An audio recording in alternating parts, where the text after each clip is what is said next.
Thank you for joining me for another episode of Awaken Empowered TV. I'm your host, Ethann Fox. Today I'm joined by Freddy Silva. Freddy will be speaking at our upcoming Awaken Empowered Expo in March 18th, 19th, and 20th of 2016 at the beautiful Westin Book Cadillac in downtown Detroit, Michigan, in the U.S. We have quite a few other presenters speaking on a variety of topics that are quite fascinating and quite a broad range of interesting things, from health to technology to science to the government and the legal system, the financial system, as well as Freddy, who will be speaking about ancient sites and crop circles and how they relate to the awakening of consciousness. So in this conversation with Freddy, we talked about those kinds of topics, including what the purpose is of these ancient sites and crop circles. And we also explored the significance of the written language and what the purpose of language was in ancient times. Quite a lot of interesting topics. So without any further delay, here's Freddy Silva. Hi, Freddy. Welcome to Awaken Empowered TV. It's a pleasure to have you on my show, and I'm looking forward to meeting you in person for the first time at the Awaken Empowered Expo this month, March 18th through 20th in Detroit, Michigan. So welcome to the show, and thank you for spending some time with me today. Thanks, Ethan. Good to be in touch, finally. Yes, definitely. Where are you calling from right now?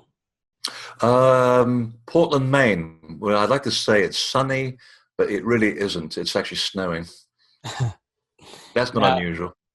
You are, now we're going to speak a little about a lot of different subjects today, but I'd like to know a bit about your past history, your childhood, anything that might have suggested even as a child that you had interest in the direction that you went. And also, I know that you weren't always in the field of work that you are in now. So I'd like to get a little bit of a feel of how you went from transitioning throughout your life to the work that you're doing. I've got a great belief that we as souls are hardwired with some kind of mission. And it may not be apparent for many, many years. Some people are very lucky. It is apparent, and they know it right from the onset. But for many people, it takes a while. But if you look back at your early life, for example, and now that you're asking me, yes, when I was about 3, I remember drawing pyramids and large animals with, like dinosaurs with humans walking next to them. Even at that age, I kind of felt that things were a little different than we've been told. And it's something that stayed with me for many, many years. I always had an interest in alternative history, the idea that perhaps we are not alone, the fact that we build extraordinary structures which we no longer can build. And it's something that stayed with me throughout my young life. And, things happen. You go off and meet girls, and you join rock bands, and you experiment with different things. And I went to art school, and I was a pretty decent artist. I could hold my own. Eventually, I went into design, and I was a successful designer for a while. I used to also go into advertising. I became a writer and a creative director. And all throughout my professional life, I always, whenever I had the moment, and you don't get many free moments in the advertising world, whenever I had a free moment, I'd always go back to my main passion, and it was always studying pyramids or ancient systems of knowledge. It was fascinating. I always felt that the story was much bigger than we've ever been told. And it was for some incredible turn of events when I moved to America, when I got laid off 3 times in a row, mostly because I had a conscience and I wasn't going to do what I was being told to do. I had the chance while I was sitting on my back porch trying to find a job to go back and look at the books that I bought when I was younger, and even read some of the essays I'd written when I was at school. And I suddenly realized that my heart was somewhere else. And that's when my passion for all things ancient suddenly took on a different turn. And I began to focus more on the idea of consciousness and how we got here. What are the techniques that allow us and allow the predecessors also to have an expanded idea of why and how we came to be who we are. And one thing led to another. Before you knew it, I was researching crop circles. Wrote a best-selling book on the subject, which is still pretty fresh, 14 years later. And then from that, I went backwards to look at how these new symbols that are appearing across the face of the world were in some way connected to the ancient monuments. And there is a big overlap. And that's where things got very exciting. And that's why we're talking here now. It's really made me understand just how big the story is. And there's a story that really has not been told very well. Well, were there any transformative or life-changing moments that you had that really catapulted you in this direction, or anything that might be relevant to your journey? Yeah, they sort of came in small increments, and it's always been said that whenever the pupil is ready, the teacher appears. If I look back, there have been many occasions where the right people have come into my life that have had the correct knowledge and experience to really help me understand the things that happened to me. The one thing are coincidences. There were a lot of coincidences that were happening of me being at the right place at the right time to see balls of light flying across a field in extraordinary colors. And I'd go, well, that's interesting. What's that? And someone would always be there to actually help me understand the process of what was really happening. I would suddenly come across some piece of information that I would take apart, link it together to 10 allegedly unconnected events, and found that they're all connected, which is one of the things that I used to do in advertising anyway, was to take information from different places and look at commonalities to see how they come together. And suddenly I'd find that these events and experiences actually made sense. There were times when I would go into a sacred site, for example, and I would see luminous objects. And as a photographer and someone who's a keen observer of life and nature, I couldn't explain these things. So having someone with me or around me that could actually explain that it was at these moments where we had these alternate, how would you describe it? An alternate change of consciousness or awareness of your environment, that literally you are experiencing a bleed through between our world and the next. And that really helped me to immediately understand how the processes that take place on our planet are related to other levels of reality. And that was mind-blowing. And these things compounded year after year. The more I'd inquire, the more events would happen. If I go back to my time working with crop circles, for example, I became very good at actually predicting where they're going to be and what they're going to look like, just by using either a gut feeling or dowsing. I conduct experiments on predictions and found that 99% they actually came to be true. So you sort of develop it bit by bit. It's one experience that leads to another. It's a cumulative process. And before you realize it, you're totally in the thick of things. And that really is what helped me to sort of step away from the modern world into another area of reality, which is overlapping our world and is very much a fundamental part of it. And I think, given the fact that it's so fundamental to our human consciousness and our development of the self, that it's a very important part of it. So it wasn't sort of a big aha moment. It was a series of little ahas that then led to where I am now. You've written several books. Can you tell us about those? Yeah, I mean, the first book was Secrets in the Fields, and it was basically a total investigation of the crop circle phenomenon, which many people, if you've read the traditional news outlets, will have you believe that it's all created by two guys. And the idea never really sat well with me, and I went around investigating it and found, to my amazement, actually it wasn't two guys doing it. The two guys that were made out to be the perpetrators of the phenomenon turned out to be hired by the British government, which of course sets off all kinds of bells ringing. And that led on to a scientific analysis of the phenomenon and found a huge story. And it's all to do with the change in human consciousness and contact by other levels of reality. So that was a big opener. And of course, it coincided with the release of the film Signs, and the book and the film had nothing to do with each other. And yet somehow bookstores put the two together and it becomes a bestseller. So it really was one of those, again, a strange coincidence, as though someone is helping me get this message through. So once I'd established that, the second book, which took a while longer to develop, was really to do with my experience of sacred sites.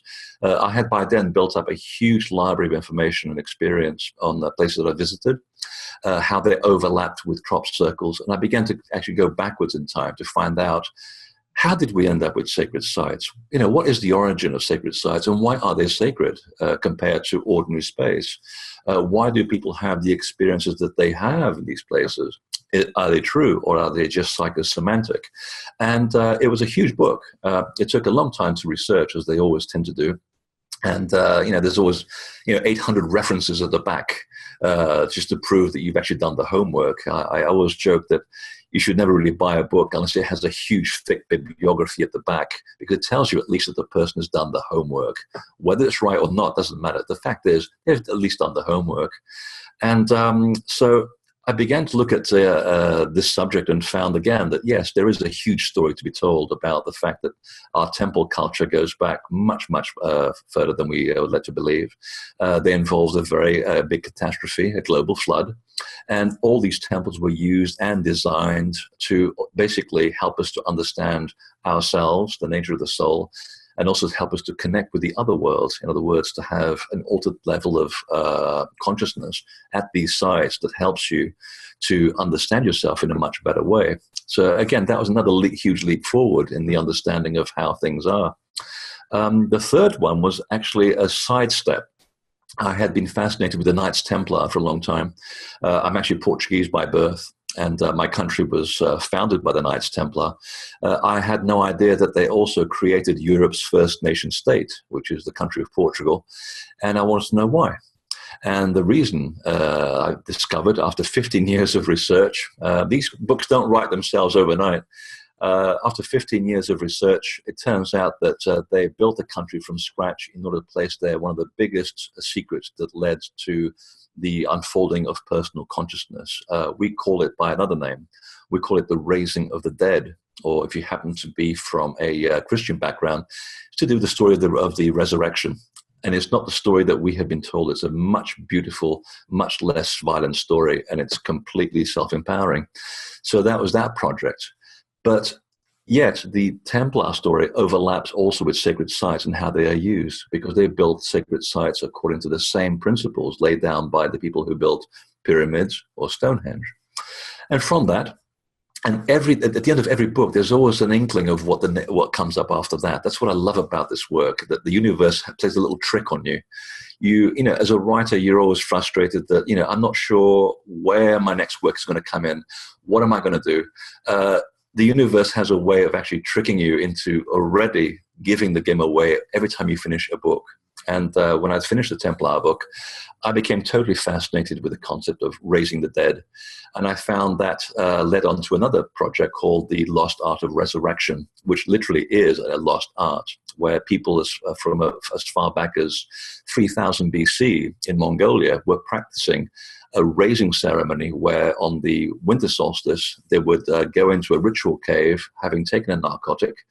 They would leave the body voluntarily for 3 days, wander in the other world, come back into the living body, totally aware of what they'd experienced, and they were declared after that risen from the dead.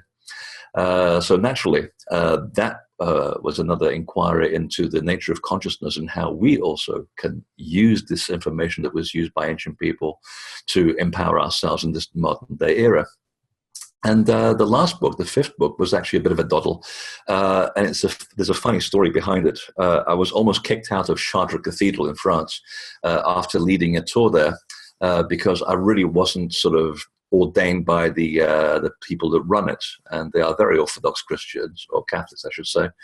And so my way of getting my vengeance back at the people who are trying to portray Chartres Cathedral as a uniquely Catholic experience, which it is not. I mean, it has a labyrinth inside the building, for heaven's sake, was to write an ebook, which practically just wrote itself within a week, because I'd done so much research on it already. So now when people go visit Chartres Cathedral, they can download it onto their iPads and they can walk around the building, looking around the things and going, my God, this information shouldn't be in a Catholic church, and yet there it is. So it was my way of having a little bit of fun and a bit of a joke at their expense. But again, what all of these books have in common is that they are all self-empowering. It's all about the ancient systems of knowledge and information that has no expiry date. It can be applied today, right now, because we need it more time than ever. Now, you're going to be at the expo this March, and you're doing a presentation, I believe, on Sunday, the 20th, actually. That's right. And also you're going to be on some consciousness panels and such as well. Tell me about the presentation. You talked about a lot of subjects from your different books. What actually are you covering during the presentation? It's going to be a very short synopsis of the Divine Blueprint, which is the second book, and it really deals with the fact of how temples are places of transformation. And why are they places of transformation? And some good science to go with it as well. I like to balance the science and the mysticism. I think it's a good blend. I think there's equal validity to both sides without one outweighing the other. And I wanted to also discuss the origin of where these things come from. I want to go into the ancient systems and the people who built them. We're talking about a time before a great flood in 9000 BC set this whole course of events in motion. So it shows that we have actually ended up with a huge heirloom that was given to us by people who really had a thorough understanding of how to work the laws of nature and how these laws can be used to empower ourselves. And the one thing that sort of wraps the whole presentation together is the concept of paradise, which is a huge concept in the ancient world. And it has to do with the fact that when you are in contact with certain sacred sites and ancient temples, and you put yourself in a certain state of grace, the mechanics of the site allow you to have an experience of the other world. And in Persia, that was actually a place called Paradisa, which is where the word paradise comes from. So it's really is sort of blowing apart a lot of the old concepts that we've been given that really do not hold water, and really showing where our heritage of sacred sites comes from. Now, you mentioned earlier that sacred sites are different from just regular sites. So can you give us just a simple definition or explanation of what makes a site sacred versus any other location? Yeah, in fact, there's a very lovely story by the Hopi, and I always like going back to indigenous people because, they had the advantage of not being crowded by the modern world and having the skepticism that goes with it. And they are really talking from an age that we've forgotten, almost a prehistoric age.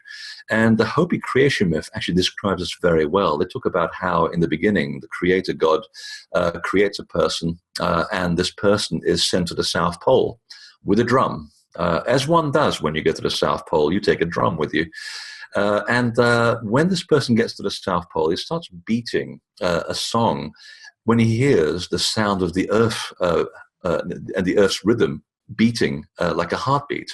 So he beats along to the earth's heartbeat. And at the moment when the two connect, they say that the streams of life force began to emit themselves from the center of the earth, and they hit the surface of the planet, at which point the earth becomes abundant in all living things. But the Hopi say there were some spots on the earth that were more abundant with this energy than others. And they call these places the spots of the fawn. It's a very elegant way of describing this. Now, if you are a mystical person, you'll accept this at face value. But there are certain spots on the face of the earth where you do walk and you feel different. The environment feels different. Your state of perception feels much more developed, as though you have come in contact with another level of reality. Now, a scientific person might laugh at that. And yet, when you do go out to these spots of the fawn, these specific sites and hotspots of energy, you can now measure this energy and find that, yes, they are different from ordinary space. There are spots on the face of the earth, some of them no more than 12 feet in diameter, and some of them hundreds of feet in diameter. These are spots where the electromagnetic forces and the gravitational force of the earth act differently, subtly but measurably so. And because we are also electromagnetic beings, and we are also subjected to the forces of gravity, when we interact with these sites, something alters within us. And that makes the difference between ordinary space, or profane space as they call it, and sacred space, because it's a place where you come in contact with the sacredness of everything. The veil of the world and the universe gets lifted, and it's very, very thin. And anyone who's been to a sacred site in a state of grace will understand this immediately. Scientists that I've talked to who've gone to these sites to measure the energy of sacred sites also talk about the fact that beyond the measuring, beyond the science, beyond the mechanisms that they use to measure these subtle energies, yes, there is a palpable difference between places that they visit and when you step out of them. Experiments have been done to measure the energy of, let's say, an Egyptian temple and compare it to another place which is not necessarily associated with sacredness, like the parking lot in the Walmart. And you have to do these things as a scientist. You have to figure out if this measurement can be repeated somewhere else. And they found that no. In fact, when you go to ordinary places, like the Walmart parking lot, there is no measurable difference in energy. But when you get to sacred sites, even the machine by itself will register results as high as a meditating group by itself. So that's what defines the two. And because we forgot where these spots existed over time, over thousands of years, our ancestors built the temples to mark the sites so we would know where to find these spots. So in a sense, they were actually helping us out, and they're also predicting that at some point in time that we would actually lose the connection. So are the sites sacred because of their positioning on the planet then, or is it because of the structure that was built on it, or are they just a symbiotic type of relationship? It's a multiple level of relationship. I mean, you're talking about, first of all, the fact that a site is different because of what's at the actual location. So let's say you have a hotspot of electromagnetic energy. The gravitational field is slightly altered. That would be define the area as a landscape temple. You could literally just stand on it and you could have an experience. You could also then start building a temple on this site, and you use sacred measure. In other words, you distill a unit of measure that is found all across the universe, and there is such a thing. You then use sacred geometry to also shape the temple's walls, and that too, the geometry would also have an effect on the actual environment. And when you pancake these things on top of each other, they begin to compound the effect. So, for example, if you go to, let's say, the pyramid, of course, is always a great example. You have electromagnetic energy, sacred measure, you have sacred geometry. You then have the effect of water that runs under the ground. And when that percolates through a certain type of rock, it also generates a type of energy. When you combine these things together, along with prayer, which then unites all of these elements together, you create a truly profound experience. And that, again, is measurable. I see. So it is possible then, in theory, to have a sacred site that even built in modern times if it was placed in the right location. Oh, absolutely. And in fact, there's a very practical person. What I asked myself when I visited all these sites was, can I take all this information that I distilled over visiting hundreds of sacred sites around the world, because there were commonalities that began to pop up, can we take these elements that create these big buildings and really just sort of bring them down to a lowest common denominator, things that we can use practically on a day-to-day level? And I was astonished to find that, yes, you can. In fact, I've been teaching temple making courses around the world for years. Literally just take a small room, or it can be in a hotel, although I prefer it was outside because it's so much nicer to work outside. And we start off with a small group of people, just bringing in some rocks and quartz crystals. And you look at this site and you measure it and you say, okay, well, this is just a lawn. There's nothing else here. It's just a lawn. And you'd be surprised just by placing 7 principles of temple building, which are literally found in every temple around the world. And throughout the course of a few hours in a hotel room, in a conference room, I've watched a group of 20 to 30 people literally create a temple, a power spot, just by placing things in the correct location to each other, using the right kind of geometry, using the power of intent also to draw electromagnetism to the site, which is very simple to do. You just have to know it, and then you have to believe it. Within a space of a day, we have built a power spot, a sacred site. And part of what I really enjoy is watching people's reactions when at the end of the day, we gather together and we take all the elements and we say, right, now let's activate this site as one group of people. And just using the power of intent and will, you can actually measure the before and after of the energy of the site. And I've watched people literally fall over when the site literally just blows apart its energy field like a bunch of ripples in a pond. And people that literally get thrown over by the energy, and they'll sit there going, what on earth was that? And I'm going, well, you just literally experienced the power of a sacred place. This is the power of using elements together and the combination of your own consciousness and will to create a power spot. And after that, you have this raw energy inside this environment, and you got to be very careful how you sort of use it after that, because it tends to magnify your intent. So whatever you take in, be careful of your thoughts, because you might get what you ask for, and sometimes getting what you ask for may not be what you really wanted in the first place. So it becomes a very active spot, just like any sacred site. So it really is that easy. I say that kind of flippantly because it did take me 15 years to work out. Once you realize what's there, yes, it does seem easy, but it's like getting a degree in physics. It might be easy by the time you get a degree, but before you actually learn how to do it, it wasn't so. Now, is that anything similar to Vastu Shastra or biogeometry or any of those kind of understandings? It's all overlapping. It's all the similar techniques. In fact, you can also do Kriya Yoga, and to a certain degree, you can also achieve the same effect. These are all different tools, different mechanisms that we use around the world to achieve the same results. So by the same token, this is also the reason why temples all look different to each other, but they achieve exactly the same purpose. It's just different variations on the same subject. Feng Shui is also related to all of this. So all of these forms and these tools all overlap.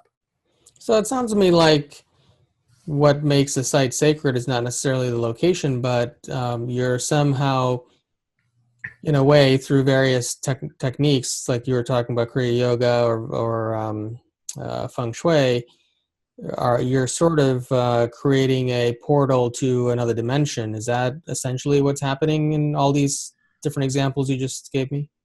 Pretty much so. The location is important because of what's already there. When we come at it from the modern world where there necessarily isn't anything at this location, let's say we step out in the middle of a park and there's nothing there, and you can measure it either using very expensive magnetometers, or you can just basically use dowsing. You get exactly the same effect. The difference is that there's $40,000 between the two. Magnetometers don't come cheap. But you will get exactly the same result. So when you combine these forces in the same place, whether from scratch or whether they're already present, the net effect is that, yes, you do begin to open up a kind of portal to another level of reality. And this is one of the reasons why we find temples in every culture around the world. And when you start looking at the myths, the legends, the traditions of what took place in these sites, it becomes pretty obvious after a while that they were looking for the same thing. They were looking for an out-of-body journey.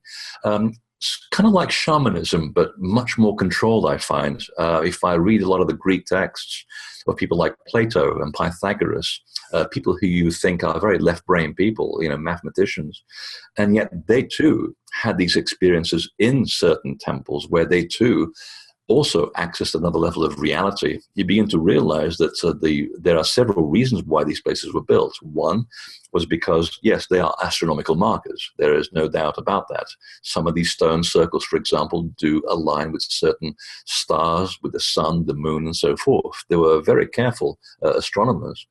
But also, there is a rich tradition of healing at these sites as well. But the one thing that links them all together again and again is this ability for people to go in and journey and use the elements that are there to help them release their soul from their body and disengage from the material world for a certain amount of time, sometimes for as much as 3 days, and then come back into a body totally cognizant of what you'd actually seen and learned on the other side. And this is why they kept doing it again and again. it was almost like a drug. It became an addiction. And when you look at some of the people who've been luminaries throughout the centuries, like Isaac Newton or Da Vinci, you look into their backgrounds and find out that they too belong to secret societies that were literally performing exactly the same principles. And you begin to realize that where they got so much of their information from. And they made no bones about it. I mean, they actually said that, we access certain areas of activity of our brain, or they would access certain levels of consciousness in order to put themselves in an open situation where they could actually receive information from a bigger library.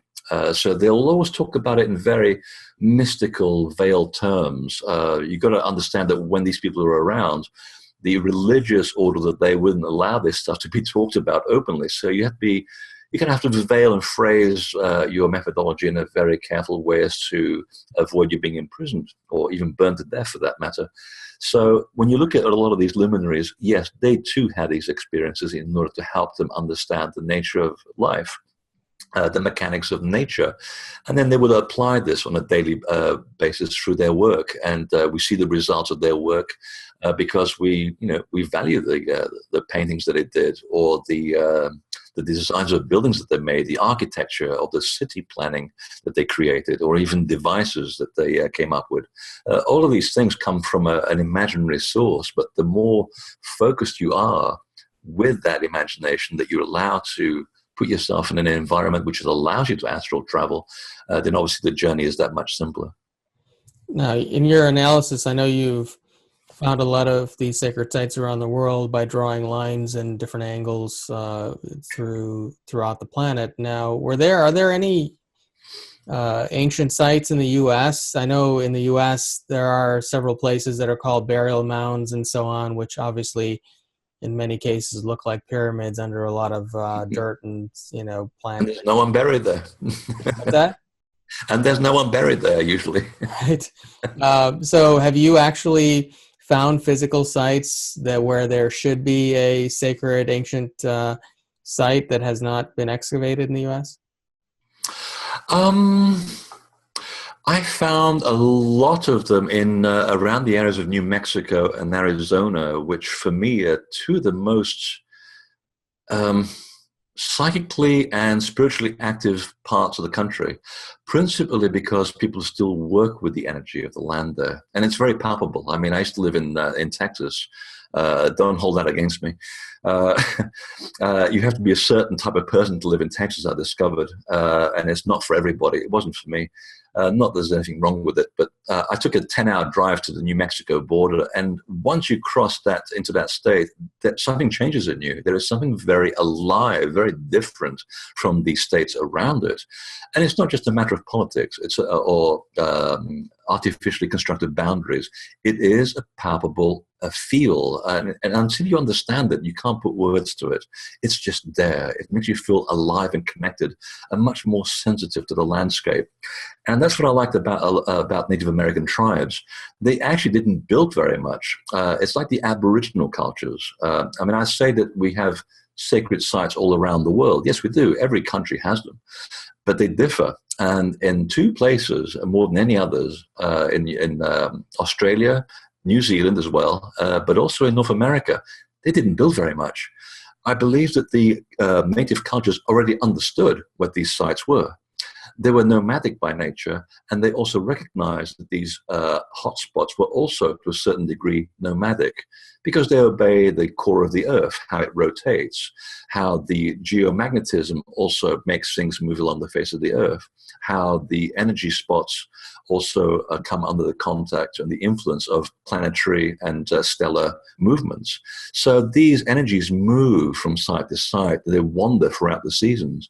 So there are a lot of places around where you do come across certain hotspots where the energy is still there, but nothing's been built on them.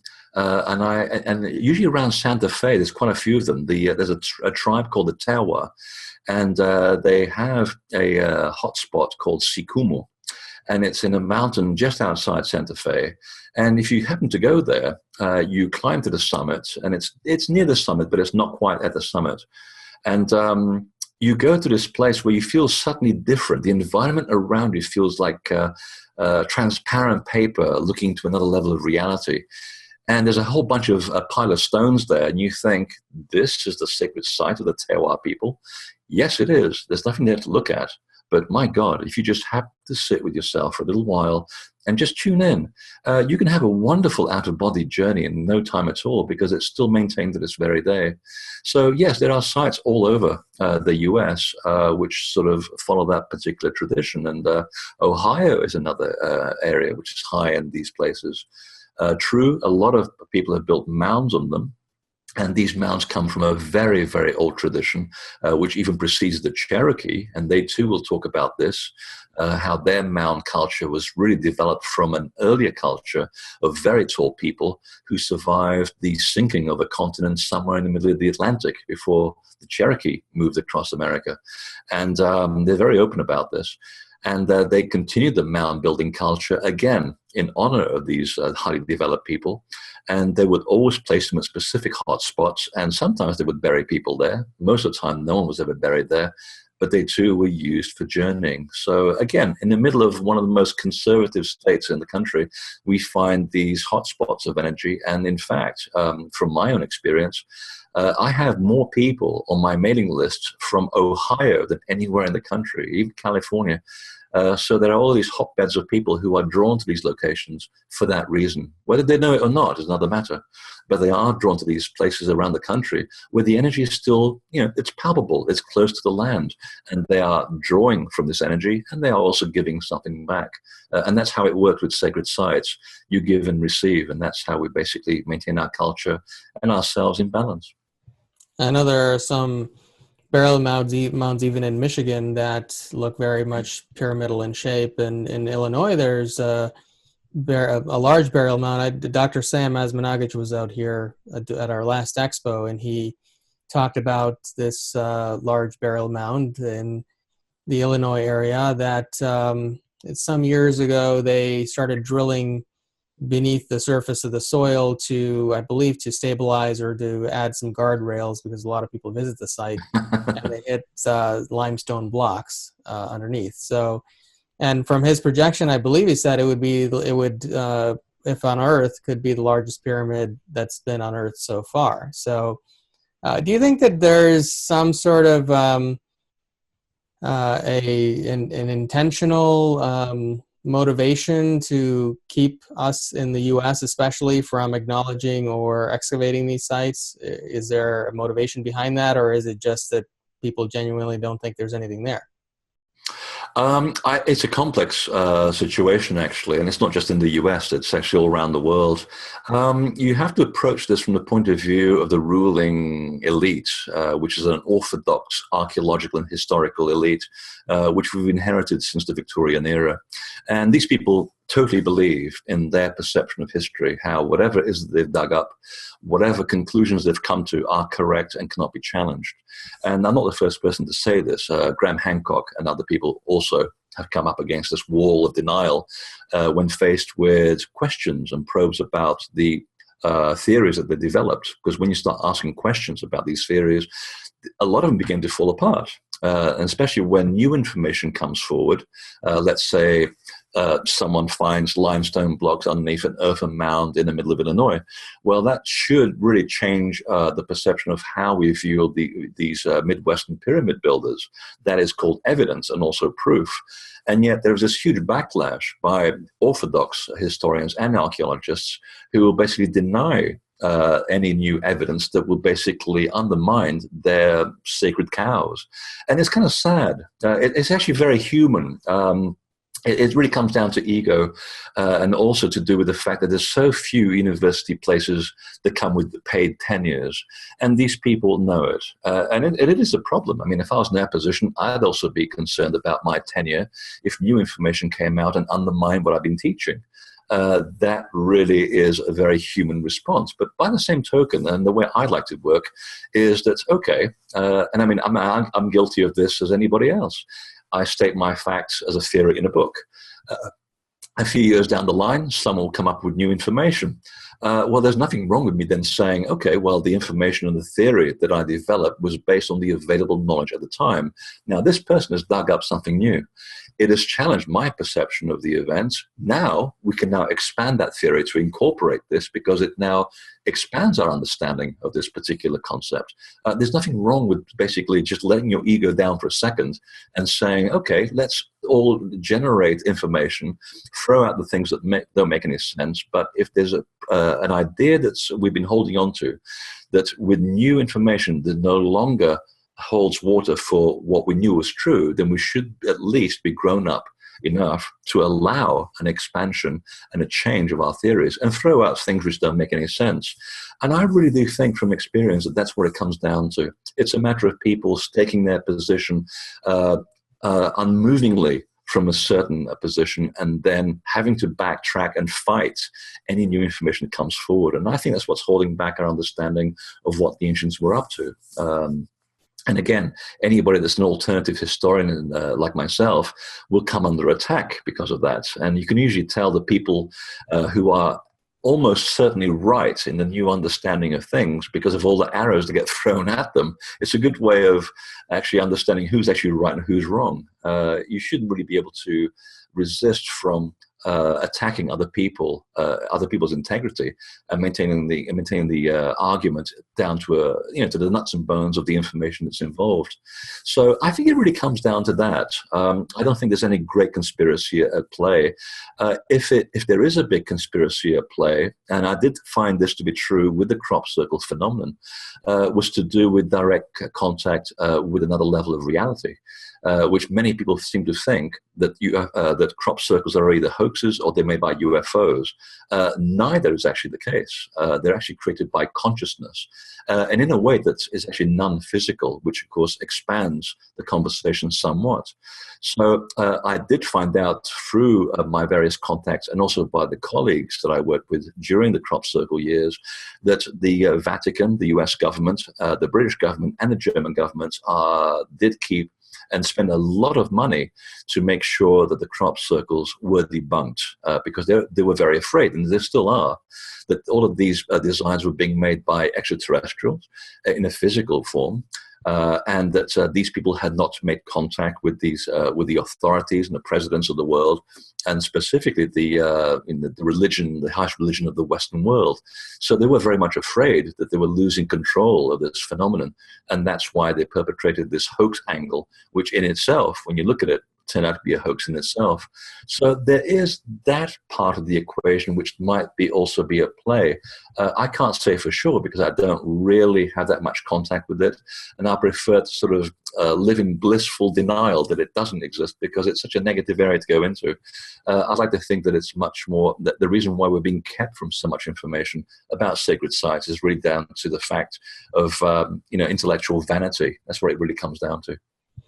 Now, conventional archaeology believes that a lot of these ancient sites, such as the Great Pyramid and so on, are 4,000 or 5,000 years old. And everyone I've spoken with on my show and who we've had out here to do events at our expo and so on are really speaking more in the tens of thousands of years old that many of these sites are in terms of age. Now, for example, can you give some examples of some of these sites and what you believe the ages are? For example, Easter Island or the Great Pyramid, any of those things? The Great Pyramid is a great example because it's been so well studied by Robert Schoch, Graham Hancock, other people. And these are people who actually do the work diligently. They're not offering an opinion. They're not offering a supposition. They're actually providing facts. And you can follow the facts. And if the facts add up, then obviously we have a theory, a working theory.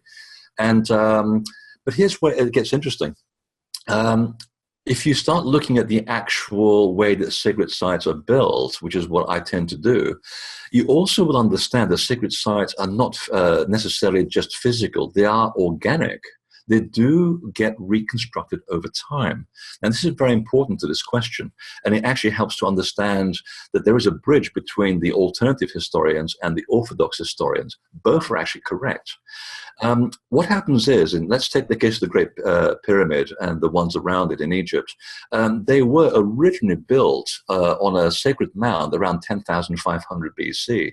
And this is stipulated in the records of the Egyptian history because they termed this as the moment of the first occasion.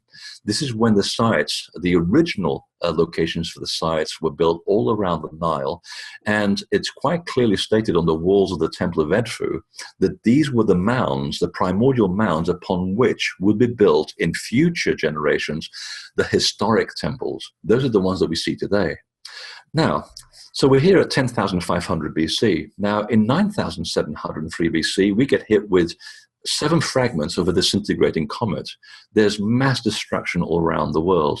There is a catastrophic flood which alters the course of everything. And after the people that came after the flood, they began to rebuild. And again, this is conclusively written in the Egyptian text and also in the texts of southern India. So there's a parallel story going on here. In fact, I just came back from New Zealand and found that the native culture, the Waitaha, also described this same event.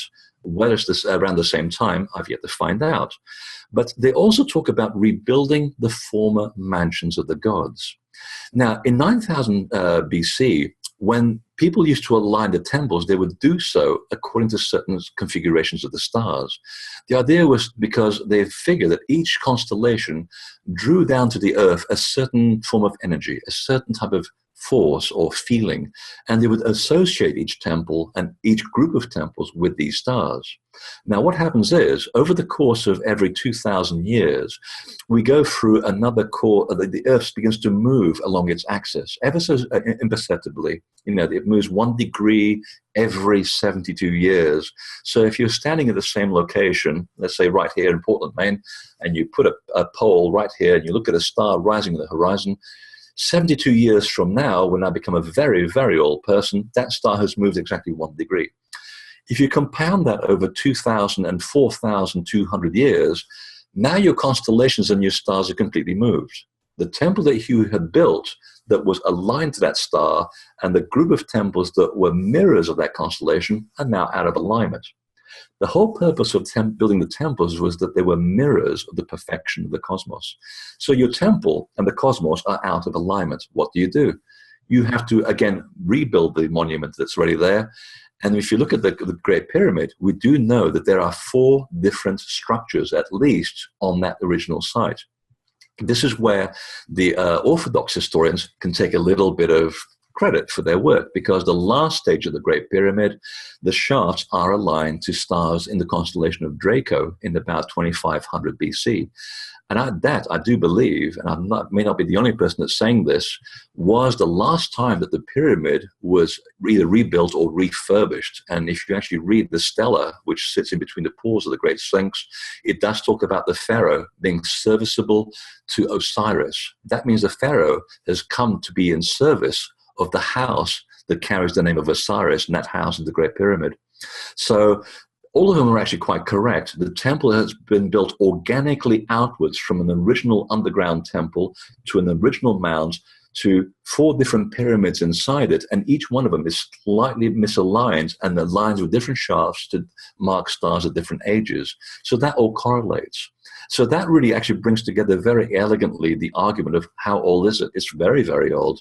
In fact, I believe that the site's 10,500, maybe even older, as if this theory holds true. So over the course of the different thousands of years, when the stars move and in relation to us, the temple grows organically, and we build and build and build and build and build. So the pyramid gets bigger and bigger and bigger. So the net effect is that all are actually correct. So I guess they should take some comfort from that. So these the gods that they were trying to emulate in rebuilding these structures, who are these gods? Were they one particular group of people? And do you know anything about that story? Quite a lot, actually. I wrote about it extensively in the Divine Blueprint. There's A couple of things that we need to know about gods. First of all, it was really a concept that was created by the Victorian archaeologists. They always made indigenous people out to be stupid, crazy, or just hallucinating. And the fact that they were so primitive that anything that was greater than them would be a god. It's a very Catholic version of the world. Originally, the gods, when you actually look at ancient law, were nothing more than the principles of nature. They were laws that govern everything that exists. And once upon a time, and we don't know when this began to happen, human beings began to ascribe human form to these gods. So, for example, in Egypt, we have these anthropomorphic figures, and these figures that have, heads on them of different animals. Well, that's not what they actually look like. These are all just metaphors and similes to try and understand and teach to initiates in the temples what each force represented. So, for example, one of my favorite Egyptian gods is the god Jehuti, which you may know by his Greek name, Toph. And he is this elegant-looking being with an ibis head. Now, the ibis, of course, represents the elegance of nature. And the god Jehuti, or Toph, was, of course, responsible for mathematics, writing, the arts, sacred buildings. So these are all the things that bring elegance to human life. So this is why he was portrayed that way. So these gods essentially began as nature elements, and they were eventually given concrete forms to help us understand and physicalize what we cannot see. If you can accept that, things begin to make a lot of sense. Now, this is where the story gets very weird. There were also human beings that also emulated gods because they were godlike. They had acquired the knowledge that turned them into gods and made them to be like bright stars. And you find this paragraph written in many temples around the world, how a normal human person has gone into temple and has become as a god. So this person, by various techniques of initiation and also learning, has become to be just like the forces of the universe. He or she has come to embody those qualities, and he can teach it to other people. The difference is that some of these people, when you go back to, say, 12,000 years, are described as being very tall, sometimes as much as 15 feet tall. And we keep finding these skeletons all around the world, buried in some of the mounds. Here in America, we've had the Smithsonian, for example, dig many of the mounds in West Virginia. And yes, according to the written reports and newspaper accounts, they did dig up people who were over 9 feet tall, sometimes as much as 12 feet tall. The skeleton goes to the Smithsonian. You never get to hear about this again. Funny enough, we have the same story in England. We have many stories of giants being dug up from the giants' graves in Britain, which are these beautiful mounds which have these short entrances filled with the most incredible elaborate stones. And the rest of it is just an earthen mound. So you've got to wonder, why is most of this mound just earthen and there's only a little sort of entrance at the front? Well, they were used literally to deposit the bones of very tall people. And today, if you go to London and get yourself a map and go walking in the countryside, they will still have on them giant graves written on them. And these bones were dug up. In one case, there was one fossilized giant that was dug from a mound in Ireland, brought to London by train. And while the workmen were out at lunch, it mysteriously vanished as it was being taken to the British Museum. So again, in that case, yes, there is a bit of a conspiracy at work, because these people, these humanoids, I do not believe that they were alien. I believe that there was another human race here on Earth before a great flood overwhelmed their homeland, and they then came onto the continent. Let me backtrack this story because it's very, very complex and quite big, and I'm going to try and shorten it for everybody with a short attention span. The scriptures and the legends talk about very tall people called creator gods, and this happened at a time about 10,000, 12,000 years ago. Then a huge catastrophe hits the earth. Around about this time, we're having, Homo sapiens is still kind of very degenerate. It's very animal-like. We have Neanderthals roaming around the continents. And we also have very little temple building going on in the middle of continents. But after this flood, we suddenly get a major rise in the development of the human race. We have some interbreeding going on. We start hearing about phrases like builder gods, who not only were described as half human and half godly, and they were much shorter, and they also talked about them breeding with human women. And these people apparently were responsible for evacuating their countries that were overrun by tidal waves. They suddenly come to the shore in the big continent, and they began to build their temples along the shoreline. And if you look at the historical record, you will see that the oldest temples on earth are always along the shores. So someone was forced, another type of race here on earth was forced from their sinking homeland onto continents, and they began grudgingly to associate themselves with Neanderthals and Homo sapiens. And that's where the overlap begins. But you will always associate them with the building of the sacred sites and the major temples and the moving of large stones by the use of sound. All of these stories basically link up all around the world. So yes, we have a group of people who knew something that we have lost today. They knew about the manipulation of the laws of nature, and they could basically move large stones at will. And they taught this to our ancestors, and it's from that moment that we not only get the historical temples, we also get the advancement of agriculture, the sciences, the arts, and all the civilizing qualities that we take for granted today. Now, the civilizations, are you referring to Atlantis or Lemuria or one of those civilizations, or just a lot of... Absolutely. Lemuria.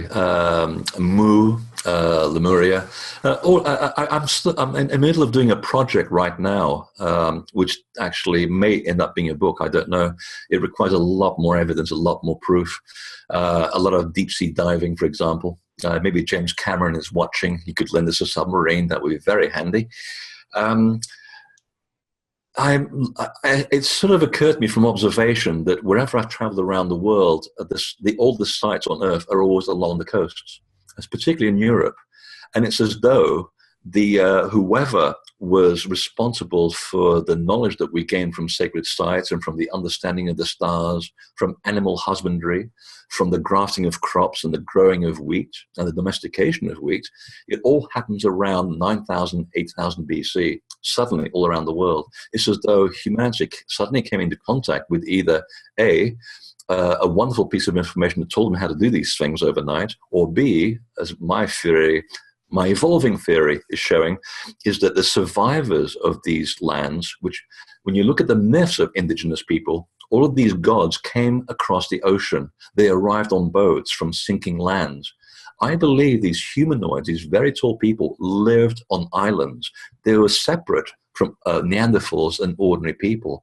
And if you just think about this for a second, how we react when a group of anthropologists goes on a hike in New Guinea, as they did a couple of decades ago, and quite inadvertently, they suddenly find and come in contact with a tribe that they've never heard of, and of naked people. And these naked people look at these people wearing strange things on their wrists, and they have things that makes their eyes look bigger in front of their heads, and they have little square things that they talk into. Well, suddenly, these people are described as gods. These gods came out of the jungle, and they are honored, and they are revered. And from that moment, we have inadvertently influenced the evolution of a primitive society. And I don't mean that in a derogatory term, by the way. And studies have been shown that when you have an advanced culture that suddenly comes in contact with a culture that has developed slightly different from yours, you will influence, and usually negatively, that culture. And I believe, and I'm very firmly of a belief, that these people who lived on islands, who were forced to move to the continent after the land sunk, would have known that. They would have been aware of their impact on a lesser civilization. And they only did it because they had to. They had to survive. And they did for a short period of time. So they knew that their impact on people who did not understand these things would be severe. They were trying to limit it. And I'm gaining, again, more evidence to try and back up this theory. But so far, I found this in Europe. I found this in North America.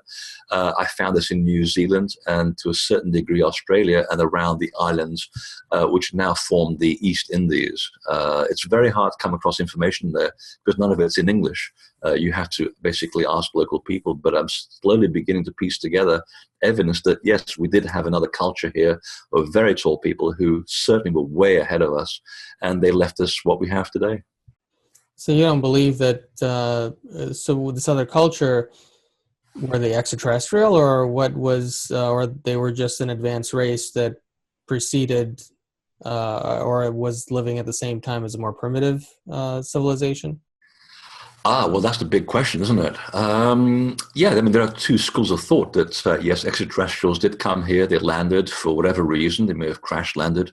I do believe there are extraterrestrials. If you ask most Native American tribes, they'll just go, yeah, what do you want to know?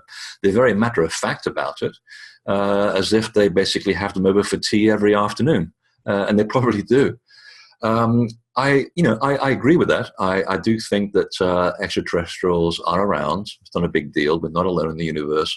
I tend to go the other way, though. I tend to believe that we, for the same reason, the same argument I posited earlier, that any advanced culture, and especially one that would come off planet to this place, would be very aware of their impact on the existing civilization if they were not at the same level of understanding as they were. And they were trying to limit their contact as much as possible. My gut feeling tells me that there was another culture here that was humanoid. They just happened for some reason to be much more advanced. But this is now where you're getting into the area of speculation. I just cannot prove it any further than that. So we are free to speculate on the fact that 20, 30,000 years ago, in between major ice ages, there were other civilizations which were way, way ahead of us, even way ahead of where we are today. They certainly understood the laws of sound and physics. They could levitate stones at will. Many people talk about how these huge megaliths, these temples, were moved with rollers and pieces of wood. I mean, the classic one is in Easter Island. You know, they took the moai, these enormous heads and these sculpted bodies, and they moved them on palm trees, and they'd roll them across Easter Island. Well, any good agronomist will tell you that if you look at the composition of the palm trees that used to grow there, the core of the palm tree is very soft. It's almost hollow. You can basically put, a 2-ton object on a palm tree and it will squish. These things are over 80 tons apiece. So logic would dictate that they could not have rolled these on wooden rollers unless they somehow managed to export or import redwoods from California. And there was no redwoods found there. If you look at the myths of how so many of these things were moved with sound or vocal commands, and they were built overnight, I came across an extraordinary experiment done at Princeton University by a group called PAIR. It is the Princeton Engineering Anomalies Research Department. They closed down very recently. I don't know why. And so one of the experiments actually involved looking at the overlap between science and mysticism, my favorite area. And they found that, yes, when you actually look at the composition of the stone in so many of the sacred sites around the world, which is a particular type of quartz, if you take that piece of quartz and put it in a tube and subject it to certain sound frequencies, you do actually make the quartz move and rise above the actual tube, and you can actually levitate it. And I believe the clip is still on their website. If it's still up, I haven't checked it for a while. But I was amazed that they were actually carrying out these experiments in the 80s and the 90s at Princeton to validate the myths of traditional people. So who came up with this information? I don't know. But if you link the idea that the original concept of gods was a nature force or a nature spirit, and that human beings, or whether they were very tall or like us, learned how to harmonize and use these forces of nature to also use their will to overcome gravity, then we probably just learned from trial and error how to manipulate the laws of nature. And it probably died with these people after the big flood. Legend suggests that perhaps a lot of it survived throughout at least another 5,000 years here and there. If you look at the biblical story of Jericho, how they used sound to take down the walls, that's very ancient technology again, because the same story exists in Tiwanaku, still the oldest sacred site in the world, 15,000 BC. And the legend from the Andes is that the stones were moved by vocal commands and the temple was built overnight.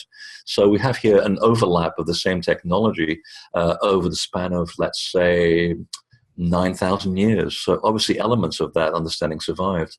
So whether it came from an extraterrestrial source or whether we just developed this from tens of thousands of years of civilization, and I believe we did. I believe the Earth and civilization is much older than we like to believe. I think both are equally plausible. Do you believe that language at one time was, language nowadays we use to communicate with one another, just to communicate thoughts and ideas and basically an expression of the ego?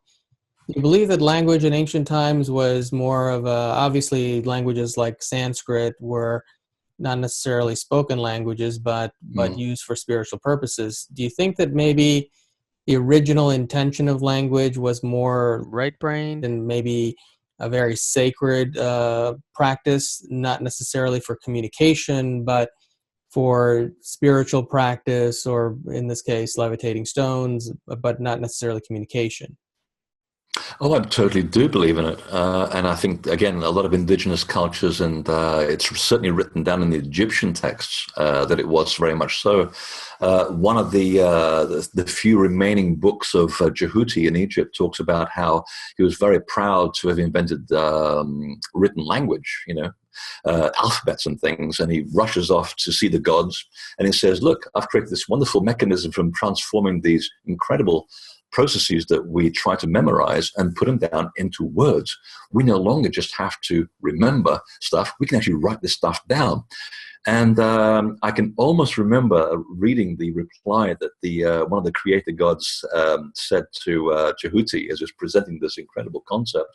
And he said, well, it is indeed very intelligent of you to have created this wonderful mechanism for transferring these important thoughts and putting them down to words. But you should also know that this is a very crude way to express something that is beyond words. These concepts have no boundaries, where words are very limiting, but also words can also be misused and be misrepresented.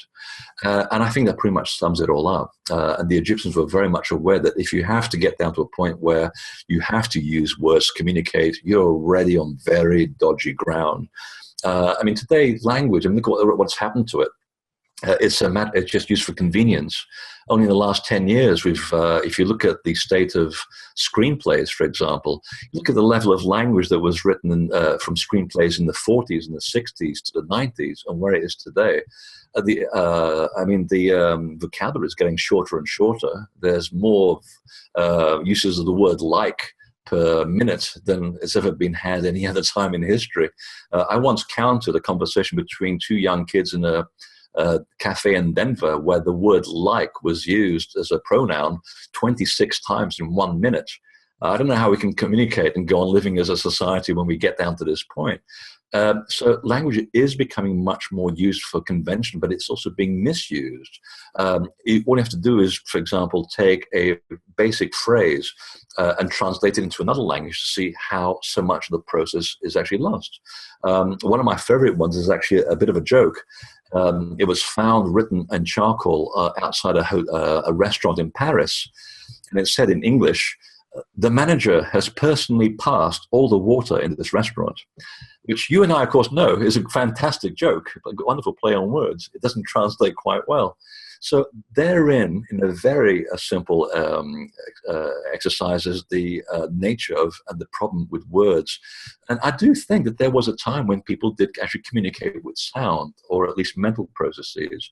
And words were literally just used for common everyday transactions, just between you and I buying milk or wheat or whatever.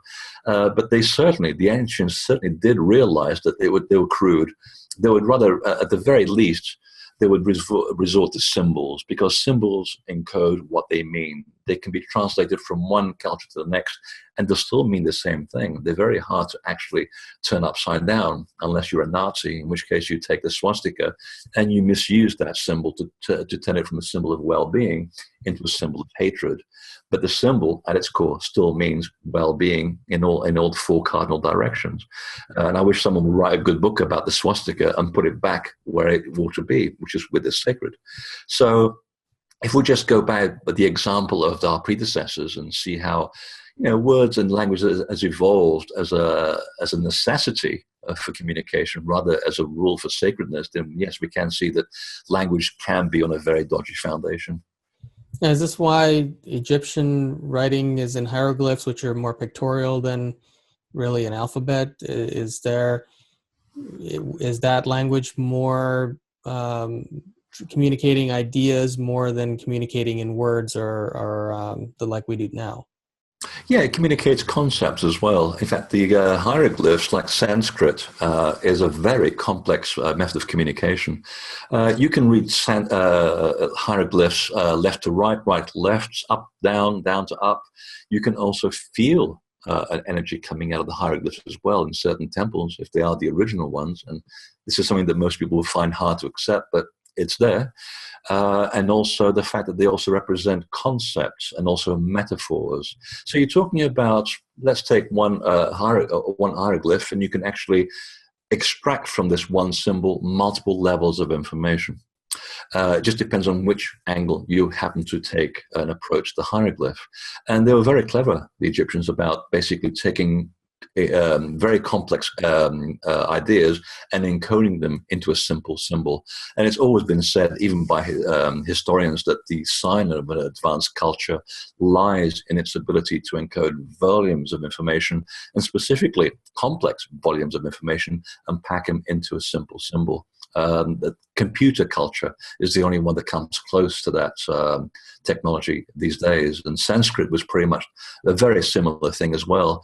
It can be felt. In fact, the Sanskrit is a language of sound, and its vocal counterpart, which is raga, the Indian music, sacred music. Both the notes and the tones of raga, and also the phrasings of Sanskrit, are unalterable by law, because they are said to be, and I quote, the vestiges of the words of God. So the creative force has uttered these forms that we call Sanskrit, and it was written down, and they cannot be altered because they express exactly the concepts that they were laid down the first time. It's a very sacred concept when you think about it. And when you listen to the music of Ravi Shankar, whether you like the music or not is beside the point. It can be harsh on Western ears, but there is something mesmerizing about it. And it's all because it's related to this wonderful sacred expression that came from a creative source. Do you think that possibly the development of written language also accompanied the move away from a higher spiritual dimensional experience for human beings, and maybe a move toward more of an egoic expression, like in our modern times? I'd say that's a pretty good argument, yes. I mean, if you look at how we've evolved or devolved over the last, say, 6,000 years, I think there is some truth to that. I think we have become much more intellectual. We've tried to intellectualize the world around us much. Sometimes it's a good thing. I mean, you can never throw the baby out with the bathwater. I mean, there's good things to, chemotherapy, and a lot of bad things about chemotherapy as well. Everything has its dark and light sides, and I think language and the development of intellectualism is one of them. Yes, we can now intellectualize the other world. We can intellectualize spirituality. We can intellectualize the nature of the soul. But the experience is something very different. I have had experience of the other world on a couple of occasions, not because I wanted to or was looking for it, but because I was in the right place in the right time. I have had out-of-body experiences. I've seen extraordinary things, and it's completely shaped my understanding of the universe and myself. And it's allowed me to be, hopefully, the teacher that I am. Again, I'm not looking for this stuff. It finds me. That's the way I do things. So, but can the intellect fully describe an experience like that? No, it can't.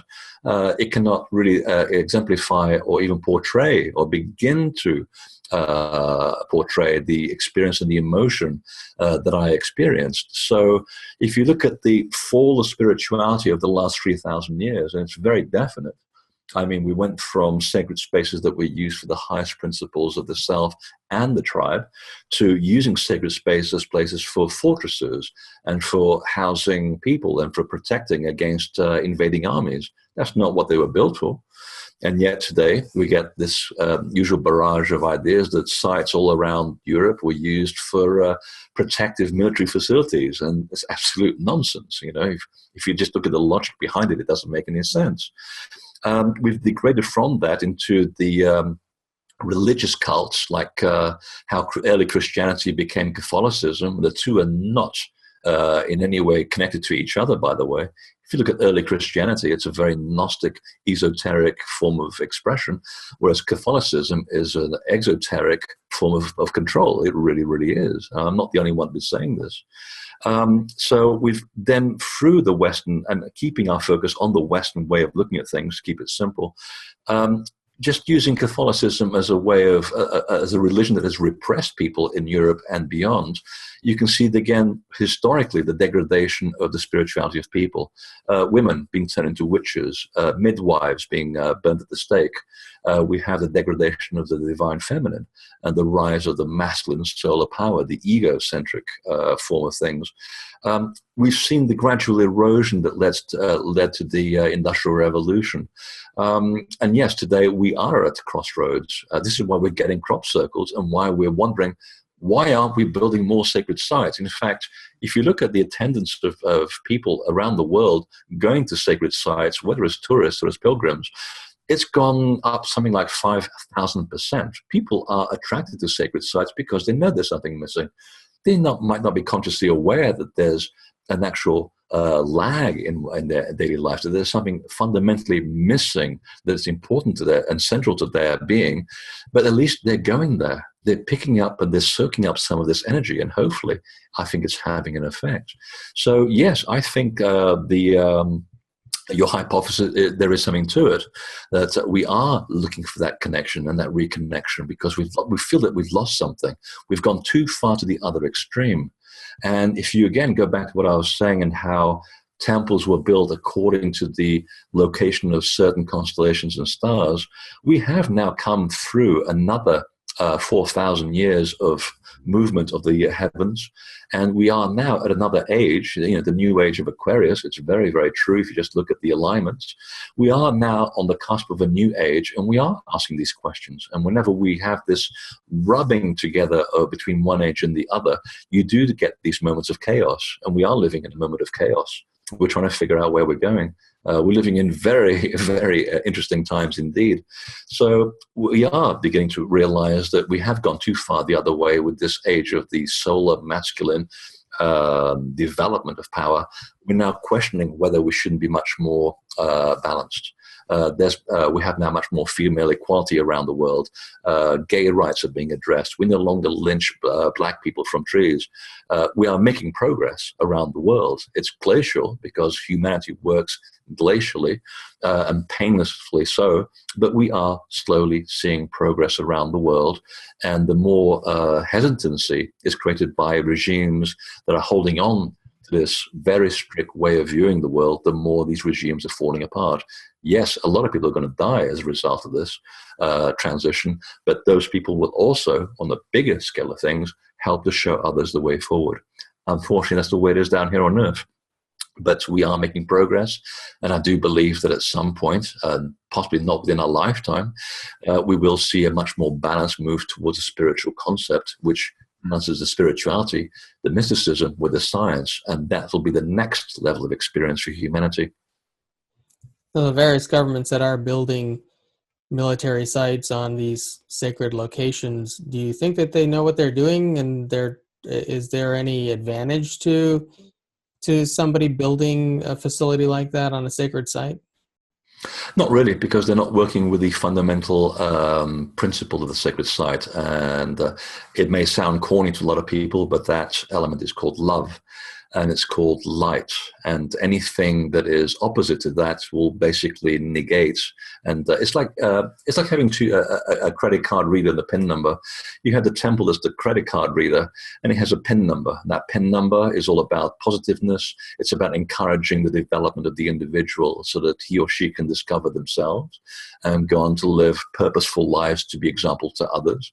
And then you've got these lunatics, which basically are the absence of light. They just don't know any other way. And they come onto these sites, and like a credit card, the PIN doesn't match.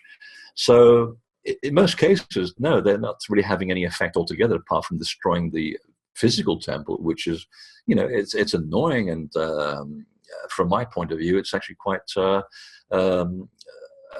well, yes, it is. It's just generally annoying and depressing, because we do live in the physical world, and we like to appreciate physical things, but that doesn't mean that the original intent of the energy still isn't there. And there are groups of people that go around quietly absorbing and redistributing and also cleansing these sacred sites which have been misappropriated. And there's a lot of work going on in the Middle East with that right now.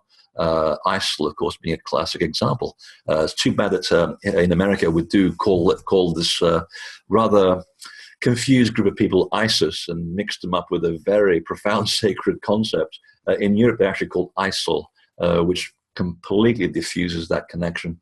And I prefer that was taken up. There are people in the Middle East that do go around cleansing these sacred sites. I have worked with one particular group in the British Isles.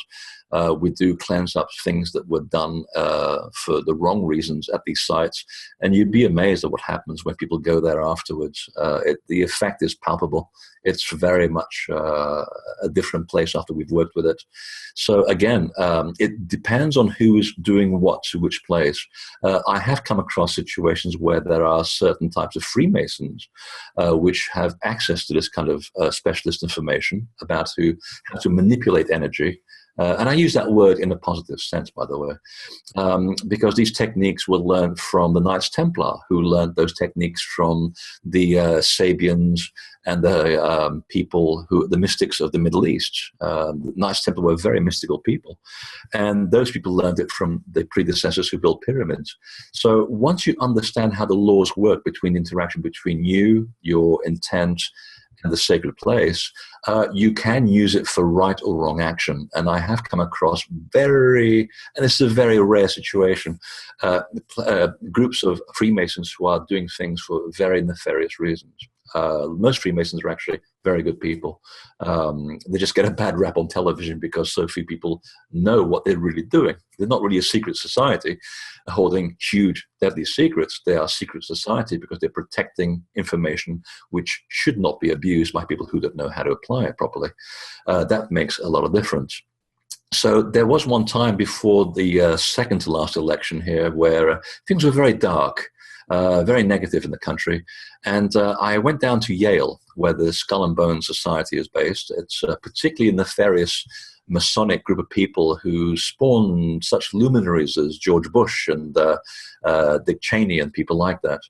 And I'm not passing judgment here. I'm just sort of making an honest observation.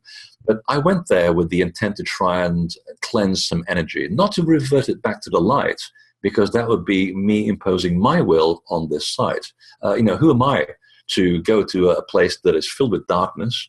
And it really was. I mean, if you're sensitive to energy, as I am, I can see this energy after working with sacred sites for 20 years. I can now see energy as clear as I'm seeing you. Although right now your image is frozen on my screen, so I can't really see you. But I know you're there, Ethan. So I'm watching this energy. It's very, very dark. It looks like this horrible dark chocolate that's just moving through the building. It really made me quite physically sick. And for me to then impose my will on the building and say, I'm going to turn this to the light, well, who am I to do that? That's just me imposing my ego on the building. My purpose as a worker of light is to go around and ask, is it appropriate for me to work with this energy? Is there something I ought to do at this place? And the information that was coming through was to neutralize it, let things fall where they may. And I asked groups of people who are like-minded to put their intent into this crystal, quietly walked around the Skull and Bone Society, which has very big closed doors. You can't just go in there. Have a nice little lawn, though, on the around it. So while I was looking at the security cameras, I slowly dropped the crystal on the ground and anchored it into the ground with the heel of my shoe, and came back after a good coffee and found the energy had completely shifted. It was very neutral, like it was just waiting for something new to be imprinted. So that's kind of how you do it. You work with the energy of the sacred site, and you don't really impose your will. You ask for information as what can you do to be of service. Sometimes you have to leave things alone. Sometimes bad things have to happen in order for people to wake up. That's how it is here on earth. Sometimes you just neutralize something, or sometimes you cleanse something and you bring light into it. But you have to be open. You have to understand how these things work to be able to take your ego out of the equation so you can do things properly. So that's just one example of, light workers that go around doing work around the world where things have been misused by people who really don't understand what's going on there. Now, I'm sure you're familiar with the Coral Castle, right? Oh, yes. Fascinating place. And so Coral Castle, having been built in more modern times by a single guy, apparently, and he claimed to have used ancient Egyptian knowledge to levitate these big stone, or I don't know what they're made of exactly, but these big coral. Big blocks of coral, and stack them and build this little environment I don't know what it's really, not really a city, right? It's just a little home environment. It's kind of I've described it as a kind of play school for people who really want to know about the universe, but surrounded by a big wall made of coral. It's kind of like a medieval castle without the castle. And have you known of any other people in more modern times who have managed to utilize some kind of ancient understanding or even vibrations or sound to levitate stone rocks? Oh, they're doing it all the time. They keep very quiet about it because they wait for the right political and expedient moments to bring out their information. I mean, the person that came up with the water-powered vehicle some time ago, I think it was about a decade and a half ago, maybe about 2 decades ago, he suddenly went missing and was found suddenly dead because in order to bring out a water-powered vehicle that uses no gasoline, that's quite a problem for people who make billions of dollars from a certain industry. I don't have to really sort of explain what I'm talking about here. Yes, there are people who are quietly going about the business of using old principles to recreate the world in a much purer way. Coral Castle is a great example. I mean, if you look at what Edward Leeds-Killen did, tiny little Latvian guy who's about 5'1", he wrote about the fact that he was doing it for his Sweet 16, and that's the key to understanding what he was doing. He totally understood the manipulation of gravity, and he wrote just about enough to let the cat out of the bag. There are people who have done work on this more than I, and they have come very close to understanding his secret about the manipulation of this force we call gravity, which really is not that difficult to understand. I mean, let me just demonstrate you anti-gravity right now. There's anti-gravity right there. I can use my brain to tell my hand to counteract gravity. It's not that difficult a concept. So it's something to do with this.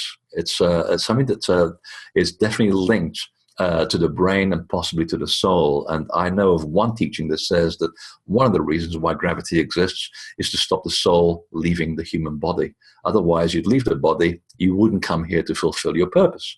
And many of us know how hard it is to be down here to fulfill your purpose in life.